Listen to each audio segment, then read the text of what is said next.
And he kicked me and I scooted. I looked like a rock skipping on water. I went about 10 feet, slid up next to a tree, slightly out of breath.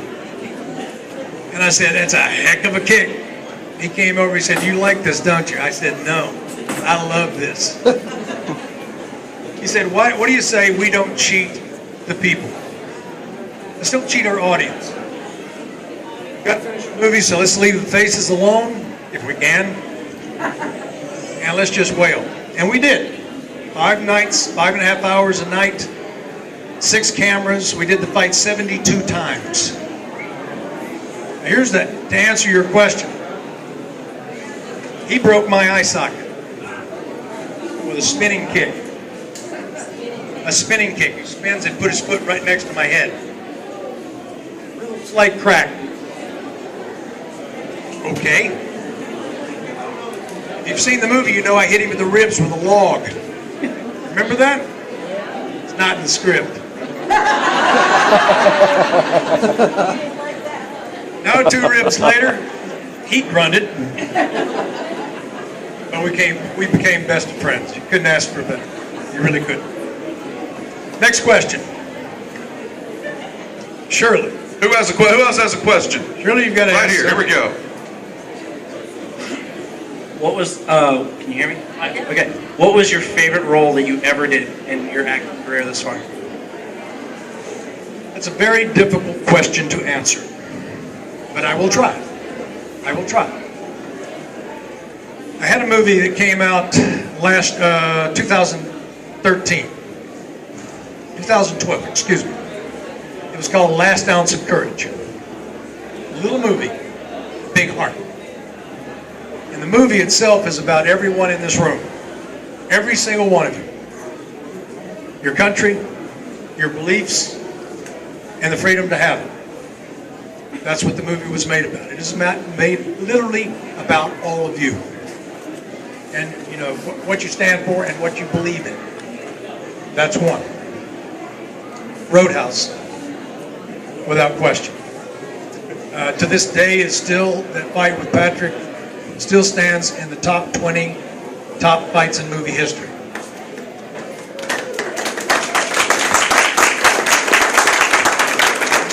And it's one that stays with me always, because I say every day I wake up missing my friend. He's always in my heart. Armageddon. For those young people in here that sit down and look at your cameras that you're using to take pictures with, the games that you play, the GPS you find your way home with, all those little automated parts in your cars that you think makes my car really cool, a lot of that stuff was pioneered in space by NASA. We had the opportunity to have lunch with the astronauts 19 days before liftoff. We shot on the pad with the space shuttle sitting there ready to launch. 19 days. We shot right next to it. And I actually sat in the seat of the pilot. I was the only one allowed in there because I just happened to be a retired Navy.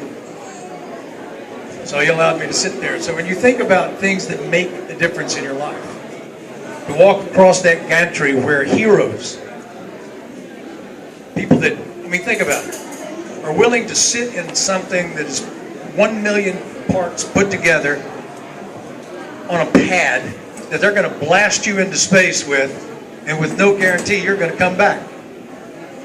But they do it anyway. Why? They do it for you. So you learn things more about medicine, electronics, communication. I tell people, get more involved in NASA. You'll be surprised what they're doing down there, the robotics. That's number 3. 4 would have to be The Rock. Anybody ever seen The Rock? Well, there was a lot of Navy guys in there, so I was right at home. Of course, I died again. I think right now my count stands at around 104 times. That's some kind of record somewhere. You know, when you walk in, the producer says, Marshall, we love your work. We're going to kill you. We love your work, man. Great. Thanks, no problem. Maybe next year we'll keep you alive. But The Rock would be one of them. And another little movie that was made by a lady named Jane Kuzmano. There's a little movie called What Matters Most. And that, again, was a movie about family. I like making movies about family because we're looking at the next generations coming up. I'm looking at the ones that are going to be maybe running the world next. Right here in this room. You don't ever know. So when you have the opportunity to share with people that enjoy your work,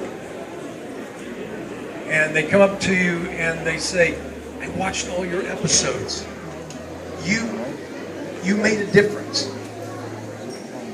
And sometimes you do. The movie Last Ounce of Courage, I remember this because I was at one of the premieres where we go out and promote the films. Most of you know they do that. I finished the movie, and I was talking to the people. I got a tap on the shoulder, I turned around, and there was this elderly gentleman with the bluest eyes I'd ever seen in my life. And he said, you know, I served. And I said, you didn't even have to tell me that. I already knew it. I could tell. It's in your eyes. And there's a speech in it, but I won't go into that. But he said, I've been waiting 85 years to hear somebody say those words on the roof. So it's, do you touch people in doing what we do? Yes, you do, in one form or another. We get to come here and meet other people, which is great. Every time we come to this, and I'm pretty new at this, by the way. This is only my third time coming to a con, so I'm a new guy. I might not look it, but I'm a new guy. Any other questions? Up front, go ahead. First of all, thank you for your service to our country. More than welcome, thank you.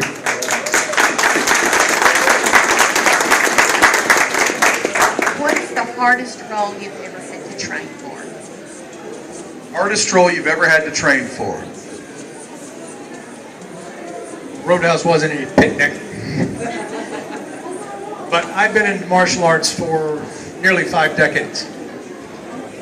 But you still train. Doesn't make any difference. The Rock, you train for that. The hardest one to go, surprisingly enough, is not always the physical. You know, you can get trainers, and they can train you and get you built up to your massive size, and you're running whatever. You can do all that, but it's a different thing altogether when you have to go inside. Sometimes that's the hardest role to train for, because how do you train for going inside? For many actors, they say, well, you cried on screen. Yeah, there are people who go out there and cry at the drop of a hat. They have this mechanism, they go, click the switch, oh no, oh. Then there are those that you find that one piece. And if it happens once in your career, you're blessed. Because it lets you go back, and sometimes it's not a place you want to go. In order to touch someone out there, you have to go deep inside here. So I would have to say that is probably the hardest training, and you really can't train for it. It's a place you just have to be able to go, be willing to go. And as actors, the idea behind an acting is opening your heart and putting it out there for you to take a look at. And that's